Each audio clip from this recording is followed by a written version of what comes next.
6 inches of soil, our world comes alive. A podcast of passion where all souls thrive. Why should we care? I think we should care because they care for us. Soil is like literally the foundation of life on Earth, isn't it? So I don't think the life in the soil, the food that's produced, and our health or indeed any other sort of biodiversity are separate things. It's all just one. This concept of waste is entirely a human invention. It doesn't exist in nature, and it's one of our fundamental psychological flaws as a species. Agriculture is really, they're killing everything in that field except for the one thing they're trying to grow, and that's really the problem. In America, particularly, we spend more money per capita on healthcare than any other nation in the world, and we are the sickest first world country in the world. Buying real food versus food-like ingredients is so important. But there's a whole nother side of this where just because of the industrialization and the scale of our food system, we're irradiating our food when it comes, through the door. We're putting things in bleach and other chemicals before they go into the grocery store so they don't degrade and they can last on the shelf for as long as possible. Or we're pickling foods, putting all sorts of preservatives, which is great because it lasts longer on the shelf, but that also means that we're slowly pickling ourselves from the inside out. Food loses nutrients really fast, particularly fruits and vegetables. And the USDA in the United States, our Department of Agriculture, says it loses 10% of its nutrients every single day. But the average fruit or vegetable in a grocery store is 14 days old. So it's dead. So I used to live in a world, as I saw it, the best you could do as a human being is the least bad, because all the language says to reduce your impact and minimize your footprint. But actually, if you can live well and live regeneratively, your footprint is your legacy. And the more you do, the better this place gets. And I think that's a much healthier place to exist as a human. We took the data and the outcomes from the first 3 years of our program, and they did an assessment of a cost-benefit analysis.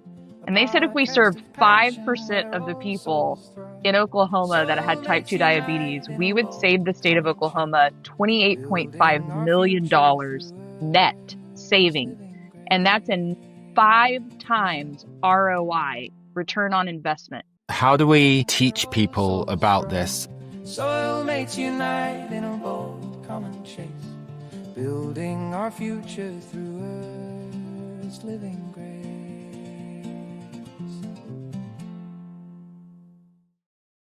Welcome, Soilmates, to another exciting edition of the podcast. I'm joined by my friend and colleague, superstar producer, Claire Mackenzie. How are you doing, Claire?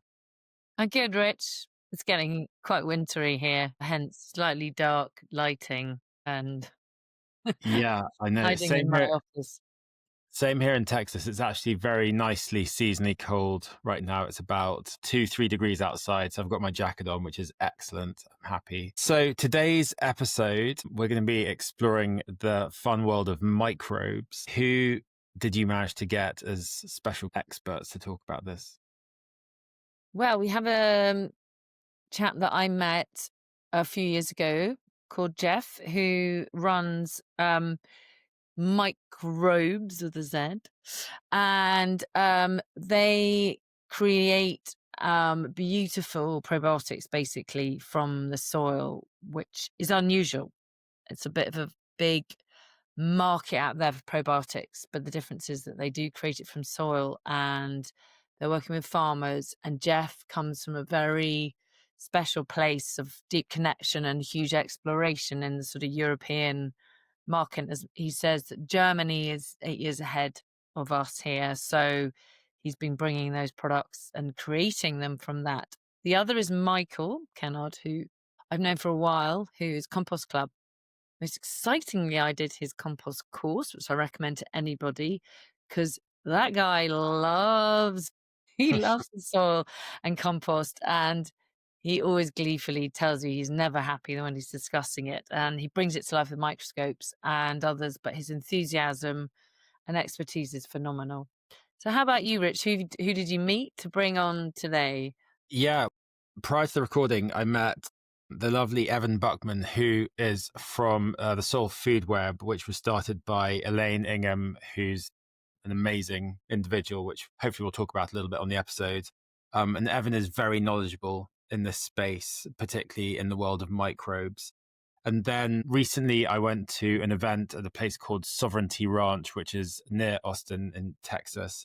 And I got to meet and be connected with Erin W. Martin. Don't forget the W, very important. And she is really knowledgeable on the whole connection between soil health and gut health.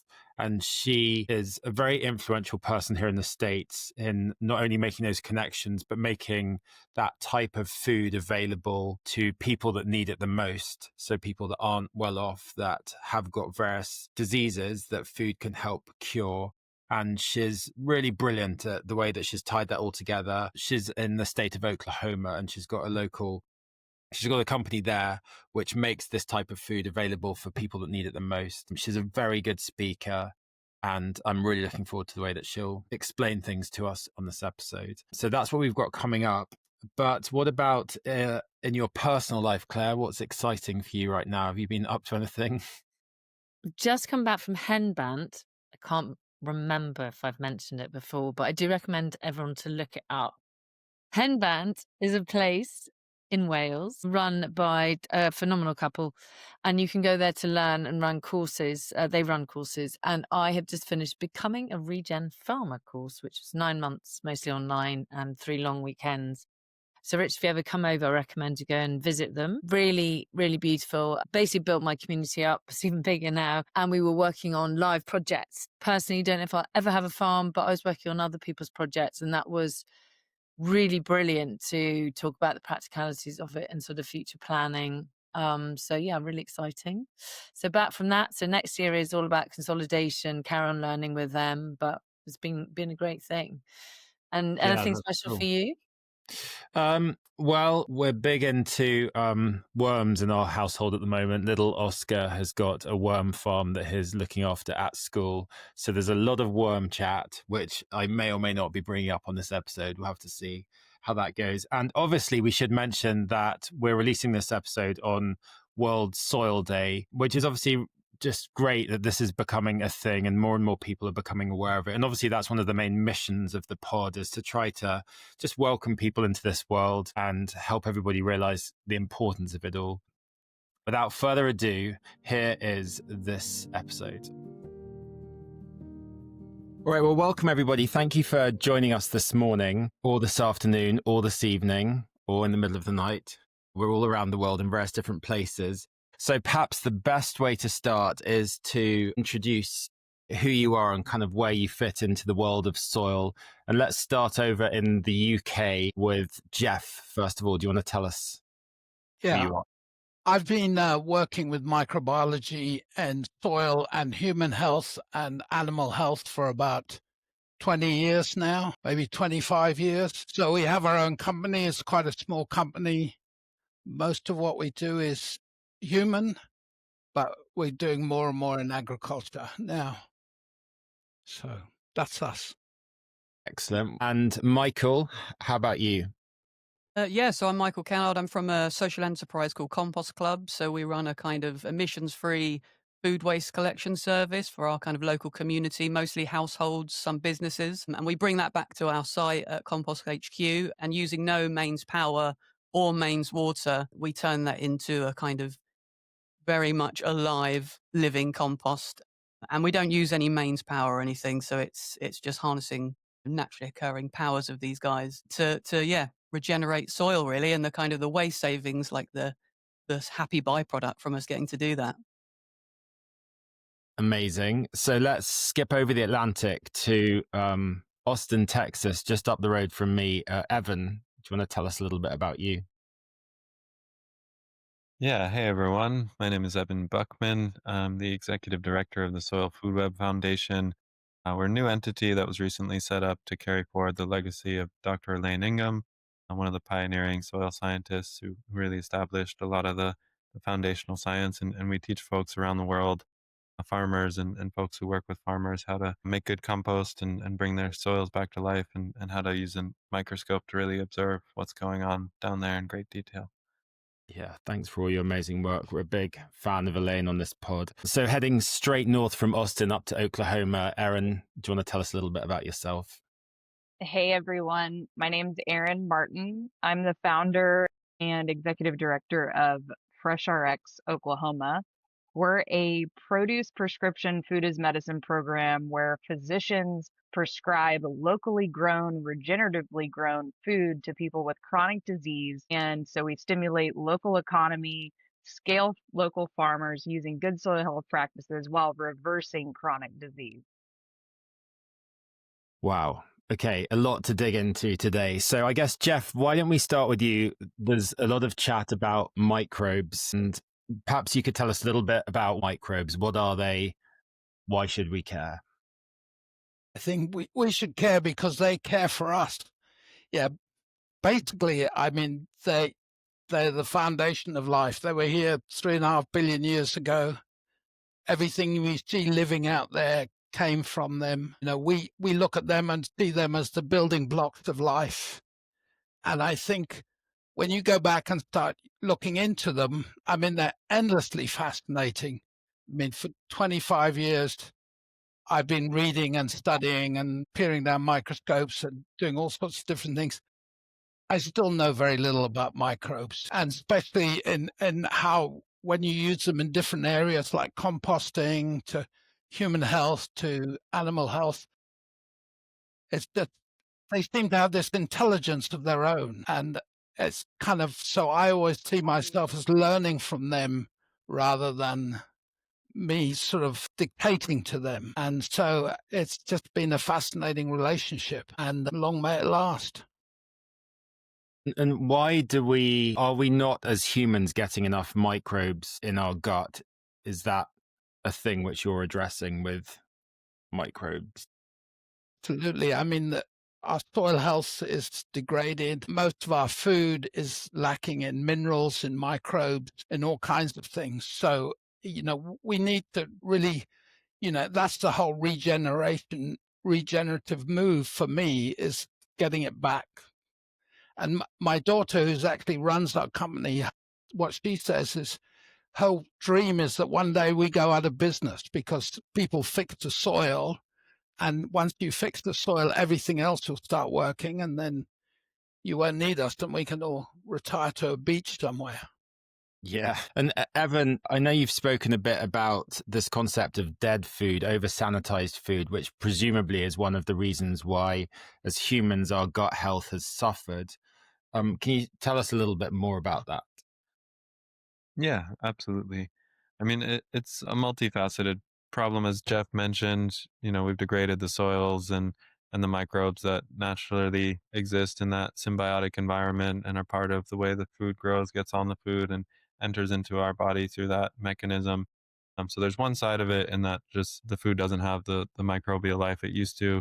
That also means it doesn't have the nutrients, it doesn't have the vitamins, it doesn't have the minerals, it doesn't have the flavonoids and the flavors, and that's why, you know, buying real food versus food like ingredients is so important. But there's a whole nother side of this where just because of the industrialization and the scale of our food system, we have all sorts of regulations in place to sanitize food, right? Because we live in a world where our agricultural systems are so fragile because everything is basically on life support with, you know, a lot of hazardous chemicals that we have a lot of biocontrol in place, much of which is much needed and warranted. But that means we're irradiating our food when it comes, you know, through the door. We're putting things in bleach and other chemicals before they go into the grocery store so they don't degrade and you know, they can last on the shelf for as long as possible. Or we're pickling foods, you know, putting all sorts of preservatives, which is great because it lasts longer on the shelf, but that also means that we're slowly pickling ourselves from the inside out and you know, the systems that keep us alive and keep us healthy. So there's a lot of aspects of that, but you know, there's a big difference. And Erin, just so very appreciate the work that you're doing to connect people to real food as a way of bringing back health. Yeah. And so, Erin, talk a little bit more about that. I mean, you've done a lot of work in the food as medicine space. I love what you've set up with FreshRx, but probably most of our listeners, especially those not in the US, might not know what that is. So do you want to give a bit of background about that? Yeah, absolutely. And Evan, I loved what you said about adding preservatives and why we source the way we source in our food as medicine program. I can get into more about that, but food loses nutrients really fast, particularly fruits and vegetables. And the USDA in the United States, our Department of Agriculture, says it loses 10% of its nutrients every single day, but the average fruit or vegetable in a grocery store is 14 days old. So it's dead food, like you said, Evan. So I appreciate that. But yeah, for everyone who isn't familiar with the food as medicine movement, what is that? Food as medicine movement has 3 different types of programs in it. There's medically tailored grocery, medically tailored meal, and produce prescription. So produce prescription is particularly fruits and vegetables, just adding that more to somebody's diet, and they do see huge outcomes. Obviously, changing someone to a whole food diet just really helps, taking them off of fast food onto whole food diets. A medically tailored grocery would include additional items like meat and dairy, and then medically tailored meals is pre-made meals.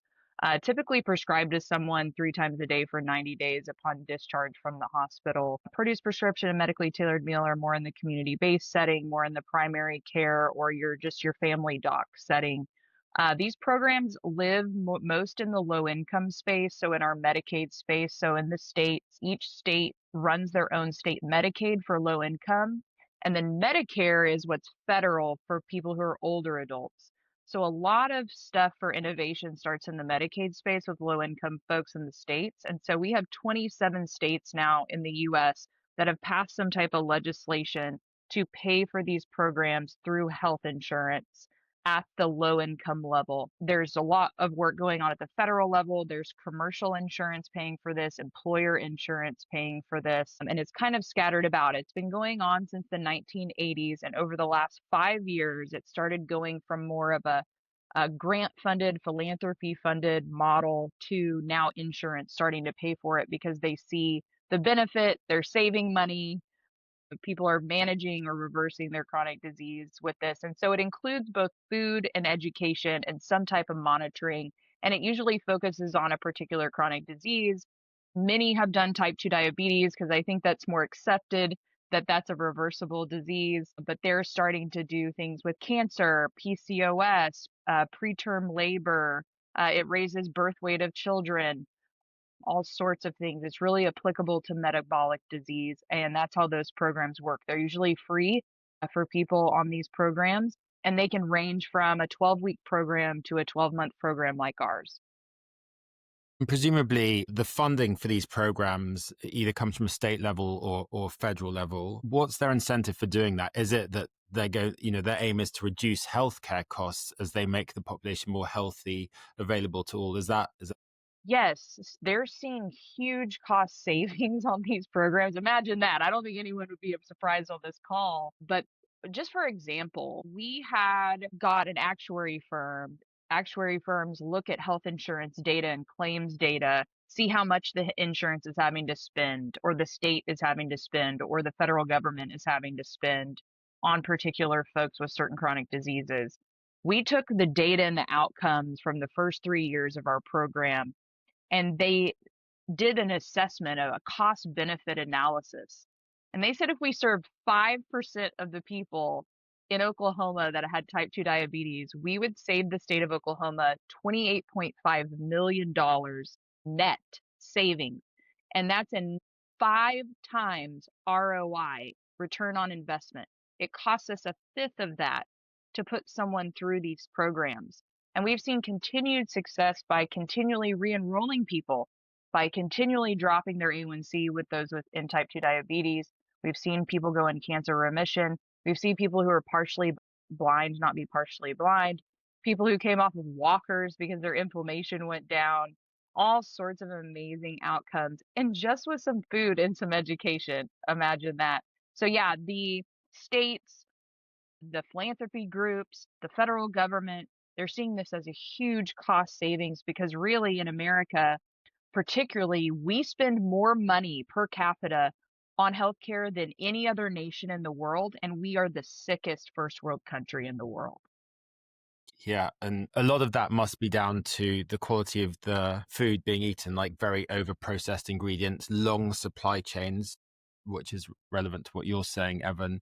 But all of this stems from the soil, Michael. So coming on to you, what steps are you doing which could work around the world to improve the quality of soil. Like, tell us more about your compost club and biochar and how that's helping kind of fuel better food, starting with better soil.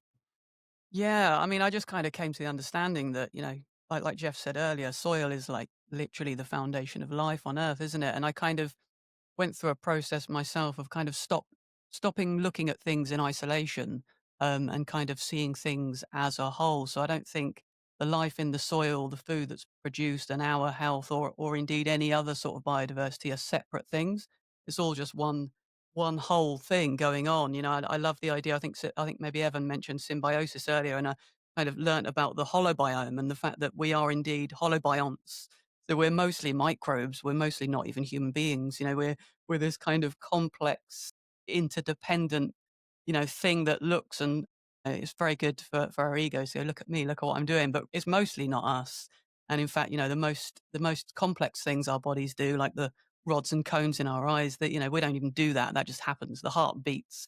The best things just happen. And so I kind of did this process of zooming out and realized that in doing so, that soil was where the atmosphere and the bedrock interface, and that's actually the foundation of life. It's where everything that is has cycled and numerous times, and so I just wanted to kind of live and work in service to that. So it was, how do I do that? So initially I set up a market garden, found that good compost didn't exist, and that was the kind of the impetus, really, alongside finding out that I was going to be having a little one and wanting to demonstrate, how do I go from, because I used to live in a world, as I saw it, the best you could do as a human being is the least bad, because all the language says to reduce your impact and minimize your footprint. But actually, if you can live well and live regeneratively, your footprint is your legacy. And the more you do, the better this place gets. And I think that's a much healthier place to exist as a human. So I kind of, went on this journey, basically. And that basically is through soil. It's where I came from. It's where I'll go back to. And that's the same for all of us and everything. So it was, how do I re-energize this soil in this market garden? I'm going to have to make the compost. I studied the soil food web, Laningham's soil food web, and that sort of just sent me down this wormhole that I'm still tunneling and just learning all the time. There's just so much. Nobody really, I don't really think anyone's really a soil expert. We're learning new things all the time. It's why it's so exciting for me. So I just kind of, been playing around in the world of compost, trying to, basically, it's quite funny. I started during COVID, and somebody said he thinks it's quite telling of my character that at a time when pretty much the whole world was trying to sterilize everything, I was running about going, oh, I'm going to maximize abundance and diversity of microbes. And which wasn't really, I wasn't trying to be, whatever that represents. I was just trying to live and work in service to the kind of the one suchness. As I say, I get very heavy science and very heavy woo. It's all one suchness going on, isn't it? And kind of, Absolutely. I can't work on anything that isn't soil anymore, because if we don't have functioning soil, nothing else matters. Yeah. So it's just All connected. the thing. UK business Microbes, yes, with a Z, is heroically improving our health from the ground up, literally from soil to stomach. Take a daily shot of Microbes' award-winning beneficial bacteria sourced from soil and lovingly fermented with herbs and minerals to revive your gut health. A remarkable 92% of customers say it makes a difference. But why stop there? Healthy humans grow from healthy soils. Just as you can take a probiotic to rewild your gut, you can also apply Microbes to your soil before or after planting to enrich your land, because your crops deserve good bacteria too. Join forces with nature. Join forces with Microbes. Get 20% off with the code LOVESOIL at their website, microbz.co.uk.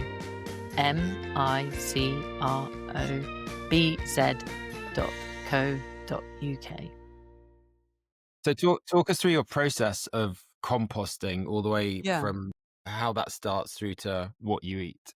Yeah, cool. Okay. So, I mean, it's been quite an emergent thing. It was lots of experimentation to get to where I'm at. So initially we're collecting food waste from people. We ferment that with bokashi, which is effective microbes. I think there's 80 types on there that work kind of anaerobically. They're facultative. So they go kind of in between low oxygen and no oxygen. And that basically ferments pre-digests all the food waste. And then we also have tree surgeons dropping off waste wood chips, and we make biochar on site as well from waste biomass. At the moment, we're using rejected cricket bat blanks from a factory not too far away. So it's just another waste that we can turn into something good. So we pyrolyze that with our oxygen. That results in What does pyrolyze mean? Sorry. So it's burning something at high temperatures without oxygen.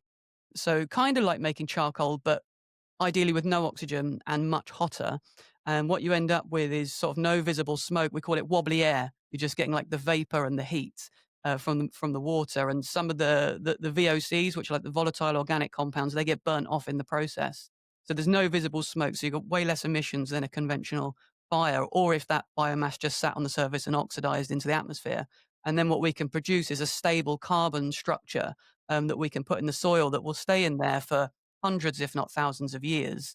That's really good if you make it well, because it's super, super porous. So it can hold and store moisture, and it creates habitat for all these little microbes. And what we do after we've fermented the food waste, we blend it with the wood chips and the biochar. And so often with biochar, people are kind of getting it and then trying to inoculate it in various ways. And at the time that I started doing this, it was just intuitive. I thought perhaps I can put this in at the beginning of the process with all the other raw inputs. And now people call it co-composting it. And it basically gets inoculated with all the different groups of microbes that are doing the composting at different stages and different temperatures. So you have different microbes actually present, but also all their different metabolites and all the different enzymes and all the different sort of minerals that they're making available. And they're all getting stored in there alongside the compost. So the biochar just becomes kind of integral and integrated into our compost. It's just in there. And so everything is kind of waste. Once it's blended, it goes through this kind of in-vessel hot composting. And you can do that in different ways. You can do it in bays and you kind of turn it and you get it all in the hot middle. But I use these thing called Rydan food waste composters that just allow me to do quite great volume just by turning a crank. There's no power being used. So that's at like 65 degrees for 3 weeks. So that kind of kills pathogens, kills weed seeds, breaks down. I think it's up to 32 times quicker than a cold static pile at those temperatures. What comes out of there looks like a kind of usable mulch, but it's very hot. What's it smelling like at this point? It's already smelling quite sweet. I mean, I do like a monthly tour at Compost HQ, and one of the first things people say is, it doesn't smell here. And I say, that's right, because if you're composting badly, it smells. And, in the composting world, we say if you're smelling it, you're losing it. And the it is your nitrogen in some kind of, it's like methane or ammonia or something. So you don't want to be losing that. Firstly, because you want that for your soil and your plants, but also it's a potent greenhouse gas. So you want to keep that in there. So it's another thing. If you're composting well, you don't get those smells. And then we just mature it in these things called Johnson-Su bioreactors. And that just allows us, through kind of clever design, it's just passively aerated, that just matures in there, doesn't get disturbed or turned anymore. And that allows the fungal biomass to grow particularly, as well as all the other microbes, but it's particularly the fungi that we see developing because we're not chopping it up all the time. And then once it cools off, we add composting worms and they go through it as well.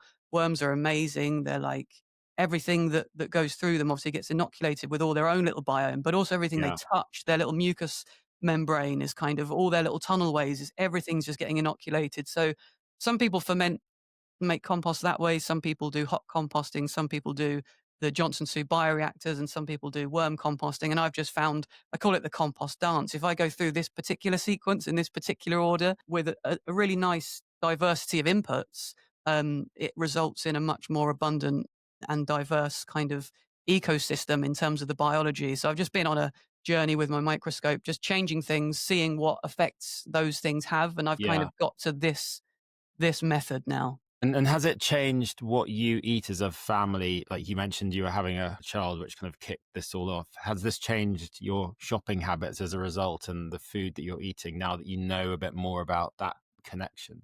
Yeah, well, I guess the part of the thing with setting the market garden up was having kind of sovereignty over that. And so we've always been doing that. I've actually just moved to a 60-acre farm, and I'm in a process of designing that next week on a course that I'm on, becoming a regenerative farmer. So hopefully we're going to be producing everything we need. So the plan is to have kind of a perennial polyculture food forest on kind of like planted in rows on contour across the land with strips for kind of mob grazing of different livestock. So we've got year on year, increasing abundance from those perennial things, nuts, fruits, seeds. We'll have a market garden there. We've got some goats already that are mob grazing, which is interesting, and lots of fun. Goats are amazing. Don't get me started on those. The idea is just, again, what the thing I wanted to do was look at the kind of principle of rewilding, and we've got the Nep estate not too far from us here, and take that one step further, whereby, because it's amazing, but for me, a lot of people look at rewilding and they think if you remove the human beings, nature recovers, and it's demonstrably true, but it's quite slow. And I don't think that that's a particularly, again, like another particularly healthy mindset to have, because we're here, and we're as much nature as anything else is. And we are like the keystone species. So we're not supposed to be removing ourselves from landscapes. So what about if we can intentionally, through very good community structures and organizations, intentionally, with determination, act on this landscape, increasing the soil regeneration through our actions, increasing the biodiversity of the plants and the insects and the animals we bring on. And also it's producing what we need, both in terms of somewhere we can live and work, but also our food. And we can, we've got water there. We're working on ways of purifying the water there. We want to generate solar energy. And so the idea is, rather than removing human beings, we reintegrate ourselves back into natural systems. And that's kind of what Compost Club's all been about as well. It was like, I used to say, potentially unconsciously, when somebody becomes a member of Compost Club, they're being reintegrated into a natural cycling system, because outside of human beings, there's no such thing as waste. And so what we need to do as a species, if we're going to continue to have a planet to live on, we need to reintegrate, both by designing out waste, by cycling it properly through compost is a really good way, but also changing the way that we relate to our environment. We are a direct reflection of the soil that not only that our food is grown in or grazed on, but actually the soil that we touch. When you touch healthy soil, if there's Mycobacterium vaccae present, you absorb it through your skin into your body, and it stimulates serotonin being released in your prefrontal cortex. You're getting a shot of happy hormone neurotransmitters right in the action zone, most of which is produced in your gut. So there's some direct link. It's like we've evolved with soil, and our food should have not just kind of what nutrients are in it, but what microbes are on and in our food. There are endophytes. They go inside the food through the rhizophagy cycle. We know they're inside the food.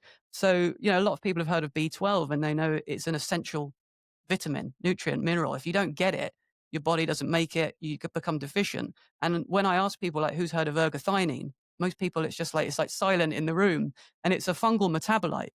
And deficiency has been linked to things like Parkinson's, Alzheimer's, heart disease, and most people have never even heard of it.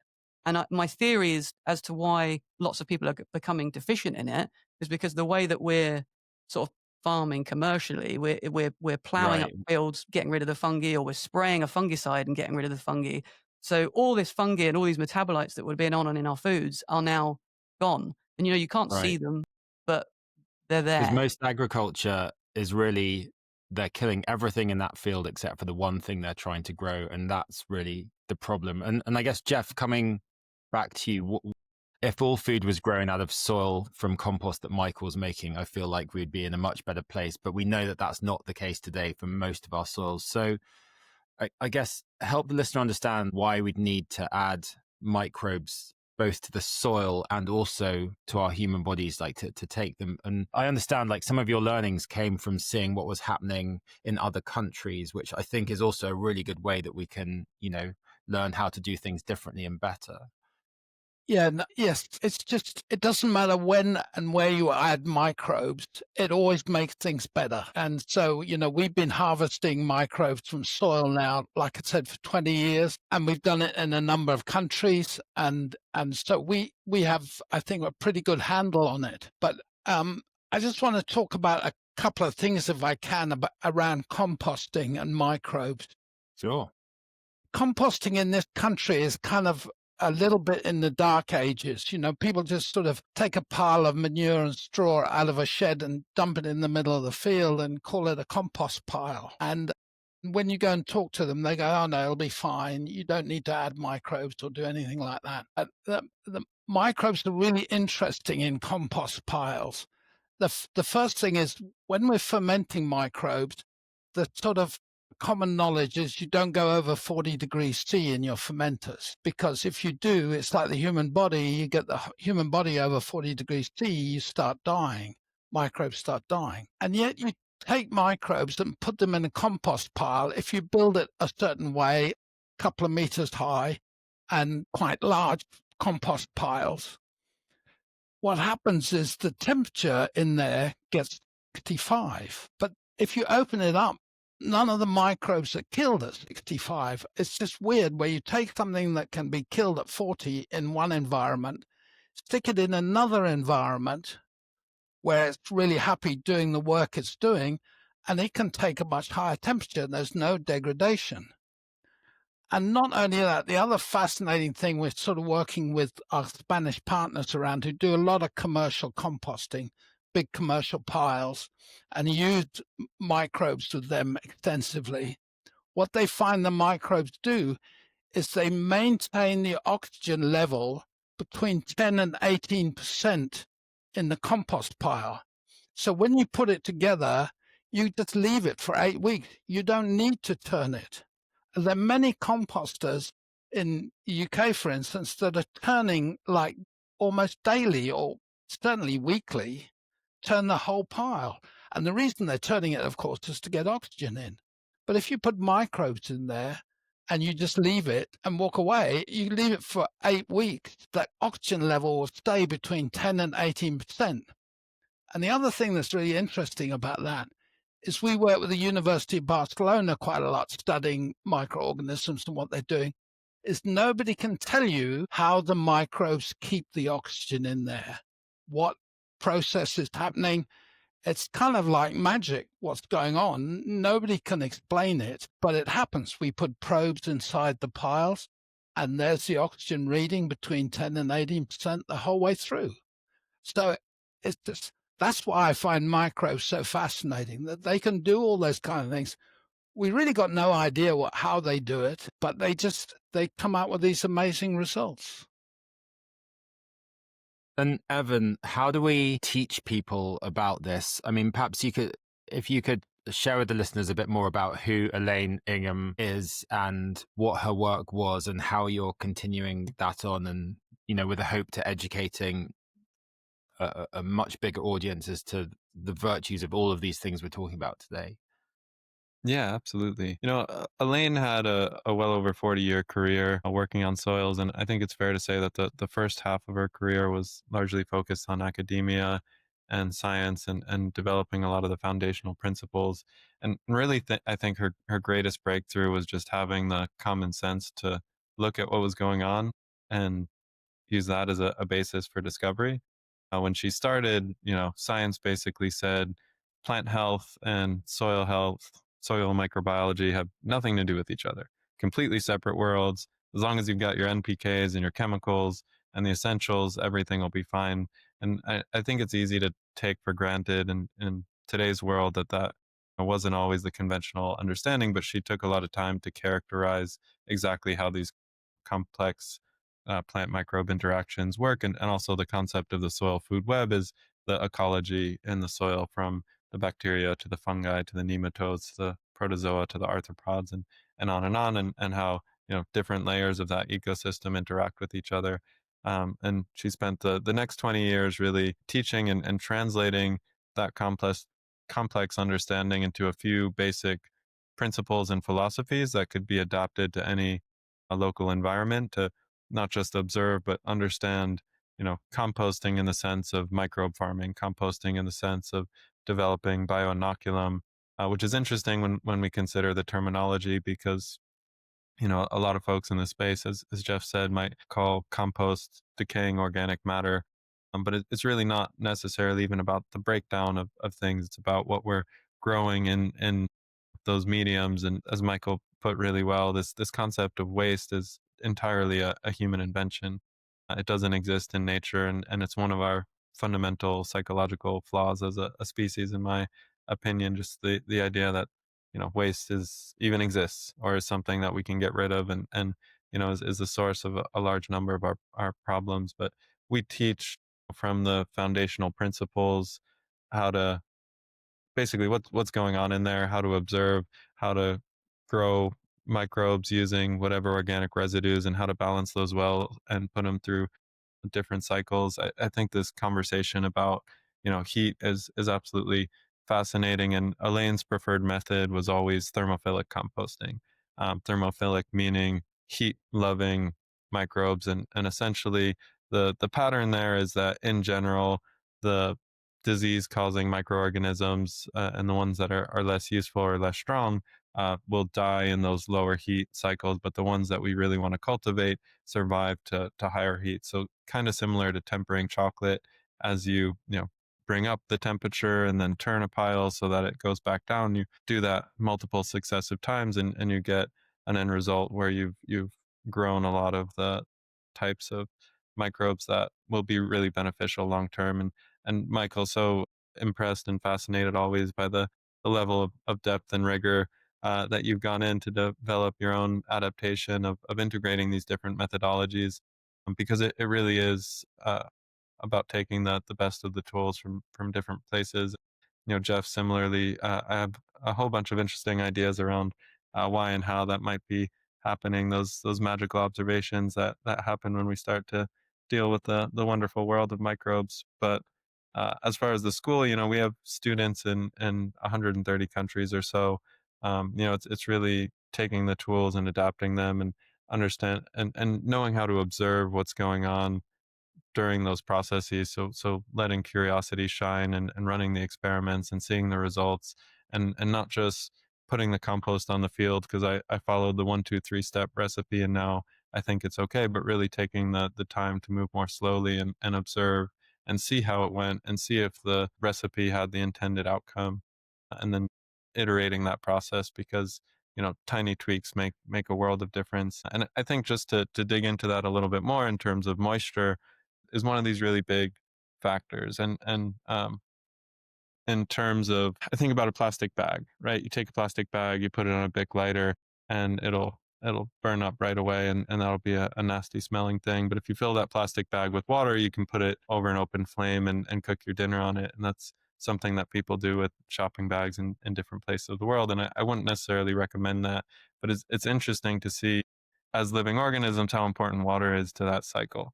And so one of the things that we observe time and time again is when you heal the soil and bring fertility and life into a system, you are able to resist things like drought and forest fires and things like that. And, we have members of our community who lived through, the recent fires in LA and other places that, watched their neighbors' environments burn, but because they had living soil, because they had water and vitality and moisture in the system, it was able to resist that. And, easy to think about a living tree and how hard it would be to burn down a tree in the forest versus one that's dried out. And a similar thing that happens to our body. I think most of the signs of aging that we're familiar with, wrinkles and processes just not working as well, are all a result of us getting dehydrated slower and slower over time. And that's part of what I meant earlier when I was talking about pickling ourselves from the inside out with preservatives. Is the reason we put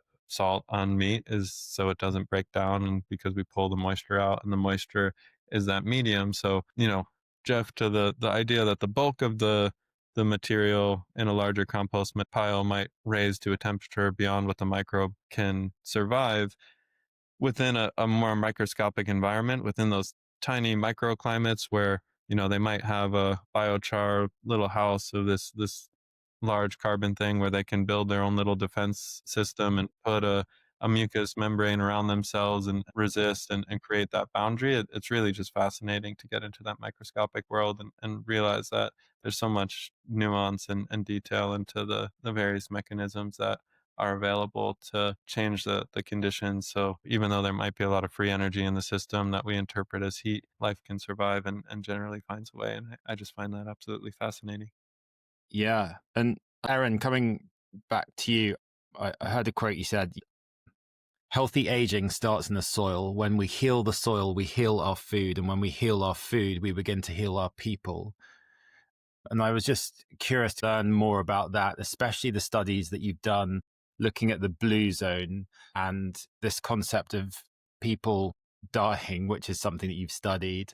morbid, but very interesting, this idea of dying from old age versus all of these other things that can affect human lives. And maybe talk to us a little bit about that, because I think it's really interesting. Yeah, there is so much myths to debunk about aging. We're not aging very well in the US, and over a lifespan of abuse and living not good practices and lifestyle, we're experiencing the consequences of that. And there's other cultures, actually all sorts of different cultures across the world, that live well into their 90s and their 100s on 0 prescription drugs. Imagine that. In the US, we have an average, if you're 65 and older, you're on an average of 15 or more prescription drugs at a time, and you have 2 or more chronic diseases, most of which are reversible with food and exercise and really community. That's really at the heart of these blue zones, where they find the largest concentration of centenarians. Not only what I found was I was connecting food as medicine. I got to go to Italy and I studied death and dying there.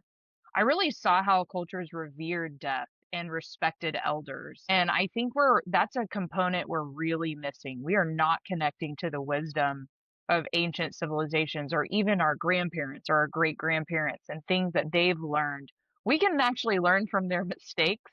And there's lots of nuances that you can't get from a YouTube video that you can get from an elder. And at a very young age, when I was 15 years old, I started working in a retirement community. I had 135 grandparents, 55 and older, and I learned from them. They made me laugh. They had great wisdom. Some matured, some didn't. So it's not every older person. But there's a reason that in Native cultures, people are close with, they have the children and the elders spending time together. They say in Native cultures that the children and the elders are the closest to Creator. The children just came from the Creator. The elders are going to go back to the Creator. And we're really missing that. In a lot of cultures, they live intergenerationally. We don't do that in more modern cultures like the US, and we're really missing that. We really hide aging, hide death, and don't want to look at it. And I think that's making us very disconnected from ourselves and disconnected from the earth. And regenerative ag gave me hope for the first time, because I was seeing how food and really close connection with community really is at the heart of our ability to age well and have a healthy lifespan. And I was seeing that food was a big component of that, community was a big component of that, but I still hadn't connected it to the soil. And like everyone on here, we maybe had a different entry point to how we connected that. But I started reading soil science, and I started realizing, well, obviously food's grown in this soil, so it must be affected by it. And I was just aghast at how depleted this nutrients was. And I really connected that to the skyrocketing of chronic disease. If the stuff we're supposed to get that's healthy, even if you're eating healthy, is depleted, and you're still having to supplement with all sorts of supplements, which you can really only use like 10 to 15% of, maybe this has to do with our inability to self-heal. Because I was learning also that if your body has what it needs, it self-heals. And so this is a critical part of aging. It's a critical part of being able to have healthy societies and cultures. And we have really detached and fragmented ourselves from that. And so soil health and microbial activity is so exciting to me. And I think in the food as medicine space, unfortunately, I'm being generous here, 90% of the food as medicine space does not know anything about where the food is coming from. And that is the question that we are not asking enough. Fielden is the English whiskey that's changing farming for the better. Field by field, harvest by harvest. Fielden is bringing England's fields back to life with diverse grains that thrive naturally. No sprays, no artificial fertilisers, no shortcuts. It's no chem, regenerative farming without chemicals. The result? Healthy soils, clean waters, flourishing biodiversity, a smaller carbon footprint, and whiskey full of flavour. Think warm, flaky pastry, butter and caramel. Fields full of life, whiskey full of flavour. Visit fielden.com. FIELDEN. And remember to drink responsibly. In our corporations, when we buy food for our employees for an event, or there's a conference, there's even a conference on food and it's not from local and no one understands where it's from, we are missing like so many opportunities to reconnect with that. And that's why this work is so important. And in the food as medicine space, we're talking a lot about nutrient density, but because I have Michael, Jeff, and Evan on this call, I did want to pose a question that we talk a lot, more studies being done on nutrient density, but the more I learned like about the soil food web, composting, compost extracts, the fungal bacteria ratios, I think we're talking about nutrient density a lot, but maybe not a lot about microbial density. And Michael brought up a great point about certain deficiencies in these microbes and those being linked to certain chronic diseases. And so I wanted to ask, do you think the future of health is more dependent on nutrients in the food or the microbes? And what do you think that those are connected with as far as consequential loss or certain chronic diseases that we should be focused on? Jeff, why don't you Any of tackle that one? What I say is we don't eat our food to feed ourselves. We actually eat our food to feed our microbes, and our microbes feed us. So that's the sort of they connection. really run the world, don't they? Yeah. People that take lots of supplements, but if you don't have the microbes to absorb them, and the same in the soil. I mean, you could have the best soil, everything. If the microbes aren't there, the microbes do all the communication. They do all the working together. They make it all operate. So without them, you're pretty stuck. Right. And by the way, Erin, I've been to so many conferences where it's all been about regenerative agriculture and food as medicine, and the food has been absolutely dreadful. And it also makes me laugh. I was chatting to Gabe Brown last week, and he was telling me about when he went to do his TED Talk.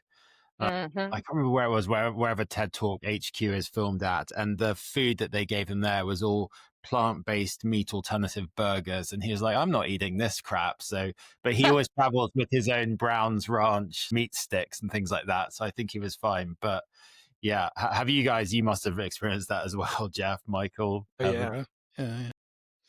It's such a missed opportunity. And I always make sure if there's a conference, like we were just in Spokane, Washington, with some of the Soil Food Web folks too, and they source stuff they had, what farm it came from. And I'm just really proud of that and really try to help people understand the opportunity that they're really missing. It's just a disconnect, and people, whether they're super conscious of it, they can feel that.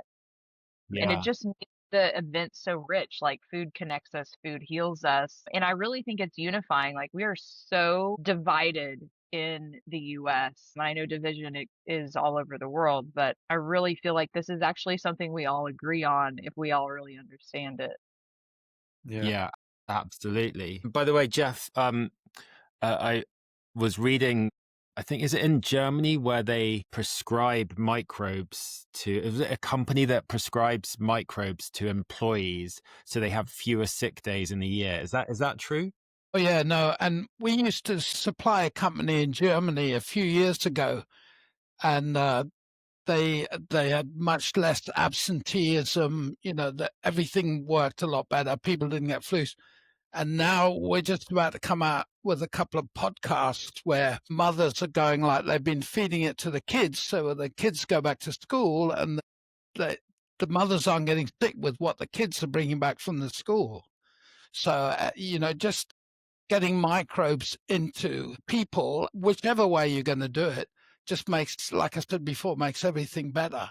And getting to that whole waste thing, microbes are brilliant because they always close the cycle. I mean, why we have waste is because we can't close the cycles, but microbes naturally close cycles, and that's, I think, the secret of the health, because there's no toxins or pollutants left behind. Yeah. And how about we get on to some practical tips for the last few minutes? So, Jeff, I know if you're taking microbes as a probiotic, it's better to have it as a liquid rather than a freeze-dried supplement. Is that true? That's my belief. I don't know if it's true or not.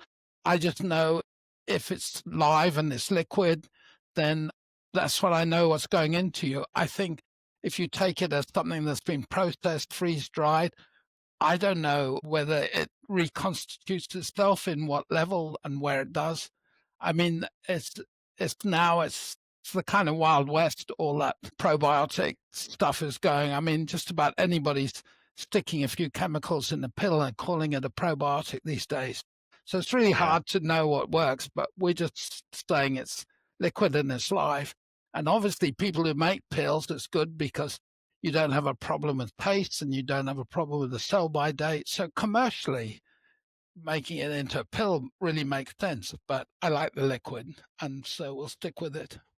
Yeah, and you take it with you when you travel, right? When we first chatted, Claire chatted with you, you were out in Singapore or some, is that right? And you said it helps you with air quality differences and things like that. Yeah, and also like if I'm in India and I've got a bottle of microbes, I don't care where I eat. You know, if you get something in there that give you a dodgy stomach, you take a couple of shots of microbes and the balance comes back and it all starts working as it should. And so, yeah, oh, absolutely. And next week's time, I'm going to China. When I go to China, we make one specially for breath, for breathing, because the environment in Shanghai where I'm going is so polluted with heavy metals and stuff. And you always know when someone's been in Shanghai because they're the one that's coughing. So you just take lots of a particular product we make for breathing. Yeah, it's so interesting, all these ways. I guess also the lack of knowledge we all have about how the human body works and how these little tweaks can really make massive differences. Michael, what about some practical tips for our home composters out there who have little gardens and yards and try to grow some of their own, veg at home? What tips do you have for those listeners? Can I just start by answering Erin's question about the... Absolutely. So the research, the most recent research that I've read around nutrient density is that when they're looking at that and they're looking at all the variables as to why you have such a disparity, something like 40 times the antioxidants in the best carrot than the worst and 20 times the polyphenols and all other things in between, the only variables seem to be the life in the soil. More life in the soil, more nutrient density, less. It's just, again, like Jeff said, it's like the more diverse. I mean, I have an EM drink that I take a shot of every morning. The more diverse. What's EM? Effective microbes. Okay. So just like lots of little microbes in a drink, just take a little shot of it. And so the more diverse any system, it's one of the things, one of my favorite teachings from understanding soil, as to the degree that I do, is that the more diverse any system, the more resilience it has, whether that is the soil or the crops you're growing. If you've got a diversity, you might lose one, but you've got 8 more, whatever.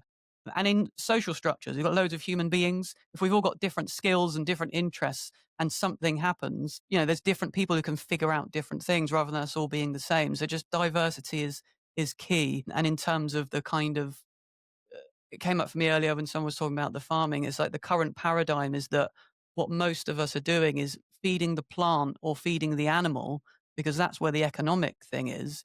But if we become I raise my fist when I say this, soil first farming, if we do soil first farming and we work on the soil, because that is where our real livestock is. We're talking billions in a handful if you're doing it well. That's your real livestock. And if that's where your focus is, you become a microbe farmer building soil. The happy byproduct is nutrient dense, full of vitality, plants, animals, human beings, and just life. You live and work in service to life. It's the foundation of it all. But sorry, that was I just couldn't hold that in. That's great. And also a quick side question for you. My son is 7 years old and his class just adopted a worm farm. Yay. So what would you encourage him and his classmates to learn from watching these little wriggly worms? Just watch them slowly. Watch how they their bodies recoil and move around. You can observe. And one of the really fun experiments you could tell them to do is to get an organic broccoli and a commercially farmed broccoli, slice it down the length. If it's got like a glass front or a perspex Yeah. front, put one Yeah. on one side and one on the other, and you watch the worms all go to work on the organic one, and they won't touch that. If it's chemically farmed, they'll go there once the other one's gone. They'll wait That is because okay. they know what's right. And I always say to people, worms are amazing. They're the earth engineers. However much you think you love soil, worms love it more because they have 5 hearts. They just love the earth more than anyone can even get close to. There's so much you can do with worm farms. Make sure they put enough carbon in it. Lots of people just put loads of veg scraps, but a bit of shredded carb, a bit of shredded paper, or some This is leaf great. litter or something. Okay, we're definitely doing that. I'm going to go after this and get some broccoli and take it to school. Thanks for that, Michael. Evan, what are your closing thoughts, practical tips for listeners who are interested in soil and gut health, and what should they be doing? Yeah, absolutely. Well, it's just such a fascinating conversation, and thank you for having me on today. And I'd love to answer Erin's question as well and dovetail into practical tips because it's such a good one. And, I think ultimately the nutrient density and the microbial life is inextricable. They're one and the same, as Michael said. It's our best indicator. But I think to build on from there, what we mean when we consider nutrient density means a lot of different things, and we can only see what we're measuring really, and if we're looking at numbers and statistics, and it's everything from in a farming context we talk a lot about the bricks, right, the sugar content, and also the minerals, and basically how much light is being reflected from the juice that comes out of something when we squeeze it, which is a really great indicator and a really great proxy for the health in the plant. And we know if we hit certain thresholds that pests and diseases don't tend to live on those things because they're alive. The pests and diseases are there, to close that loop at the end of the day, to eat the dead things. And, one of the great crises that we're facing is an obesity crisis, which ironically is really a malnutrition crisis, right? Because our food is missing all of these things that our bodies crave and knows that it needs. And so people are just chronically eating more and more, looking for those things subconsciously, whether it's a mineral or a vitamin, or as Michael said, a lot of these things that we don't even know to measure, and people don't even know are in there. And it's such a complex world. And a lot of my background came through holistic health, and has kind of meandered between planetary health and human health, but really looking at how we influence the gut microbiome, and how parallel that is to the soil microbiome. And so I appreciate having the diversity of voices in this conversation to help us get a few layers deeper. But yeah, it's just fascinating. And in terms of practical tips, what we focus on is mostly education and empowerment, right? How to use the tools that you have available in the best way possible to bring your soil back to life. And whether you're a gardener or you're a farmer, or someone who wants to work in this industry, a little bit of knowledge can go a long way. And I think the most powerful tool that we have at our disposal is community. And whether that community is coming from Compost Club or 6 Inches of Soil, or the Soil Food Web community, there's so many folks who are so dedicated and passionate about this work. And I think, irony that I also recognize, as much as the planetary crises are accelerating, and we're witnessing accelerating devastation of our ecosystems and various social systems, and as Erin said, a lot of division in the world today, global economies, it's all accelerating the need to find real solutions. And I think the more people look for solutions, we often find ourselves back at the soil, because it really is core to everything. And so I'm excited for that acceleration, just because I know it means more good minds, and tying it all to money as well. I think, what Erin mentioned, I think is really critical. Like, we all believe it clearly, but if it's not tied to positive money results, I think it's going to be a struggle. And I loved, you've had some really positive results, Evan, with seeing microbes in soil in terms of increased vegetable yields with farmers that you work with. And I think, Jeff, you've had some positive results with, is it wheat yields with farmers that you've worked with? Yeah, it was oats, and one particular field they got a 55% increase in yield, which surprised everyone, including us. Yeah, and so the more we can do stuff like that, I think it really helps. And Erin, for closing thoughts, turn to you. And what's your advice to listeners as they want to make a difference in this space? I really encourage you, if you're inspired by food prescription style, food as medicine ideas, and or you're interested in on the farming piece, or you're in healthcare, or you're anywhere in the world, you can do these programs. They're all over the US, but there's actually a friend of mine in the Netherlands, Susanna Solinsky, who started a program based on our program. So if you're interested in this, I really encourage you to go to my website, erinwmartin.com. I created a food as medicine guide. A lot of the resources on there are certainly American, but there is a foundational understanding of how to put these programs together that I've outlined on there. And there's lots of free resources that still could be applicable to wherever you are in the world.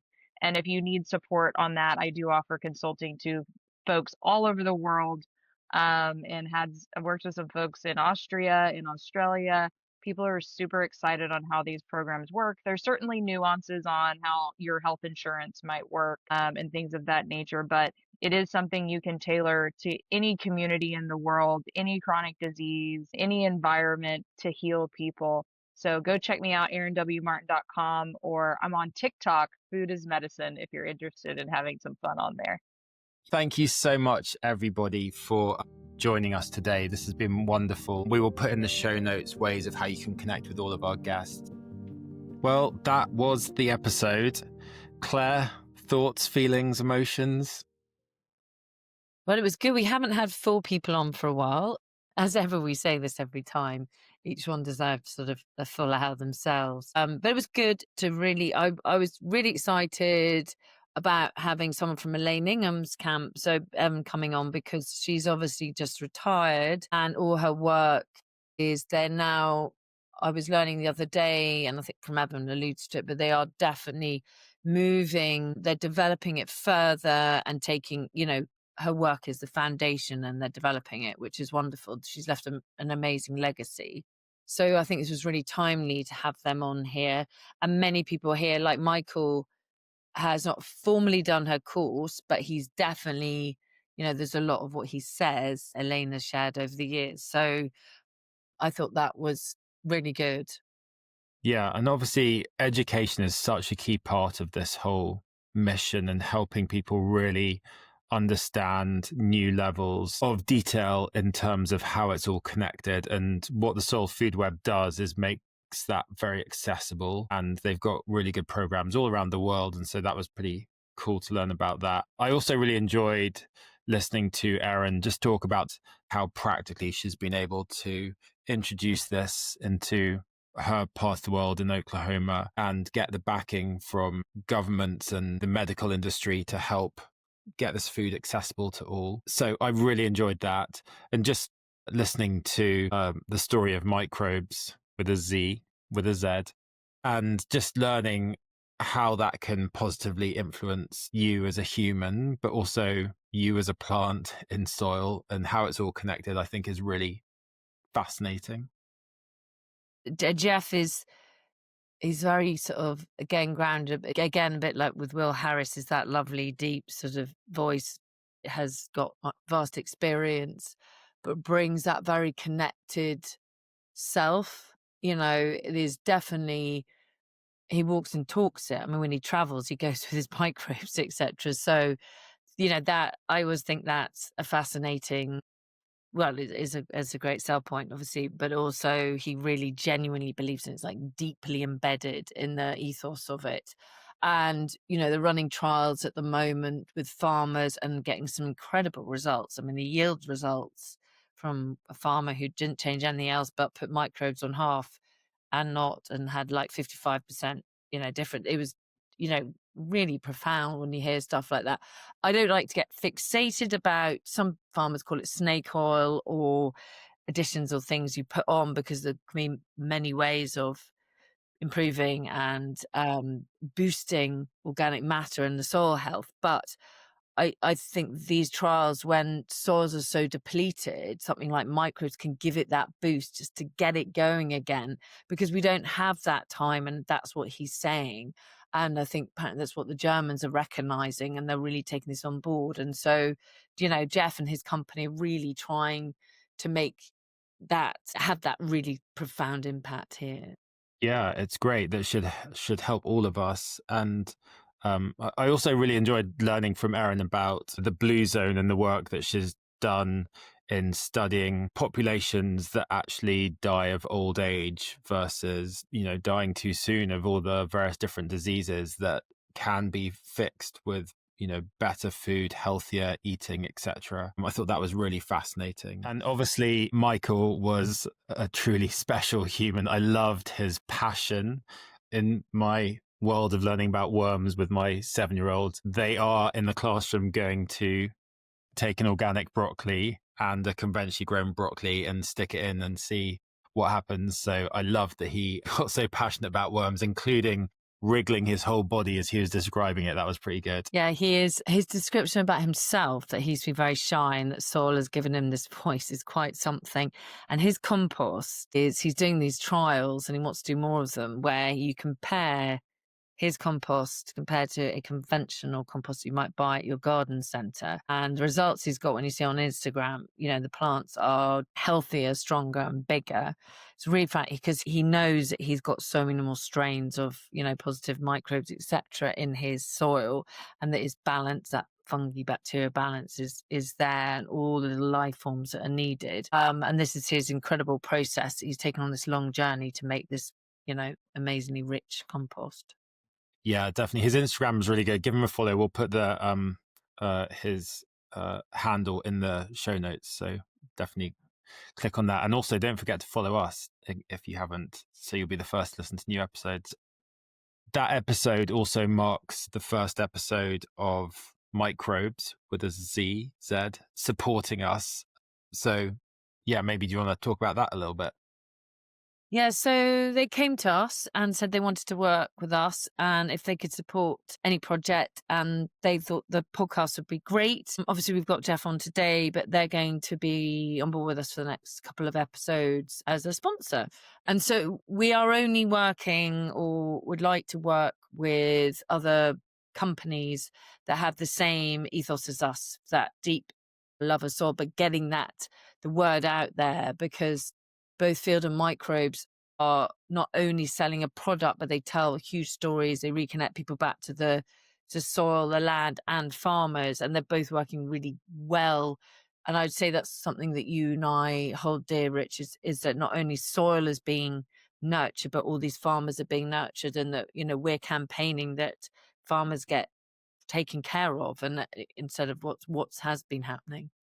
Yeah, and I think we're really careful and thoughtful as to who we have support the podcast, and it's definitely a collaborative interaction with the brand. Our aim is to have a symbiotic relationship where we're helping them as much as they're helping us, and just getting the word out there, because there are some people out there doing some really good things. And so if that's something that is interesting to you listening to this, do get in touch. We'd love to hear from you. And thank you so much for listening. And we will see you all soon. In 6 inches of soil, our world comes alive. A podcast of passion where all souls thrive. Soil mates unite in a bold common chase, building our future through Earth's living grace.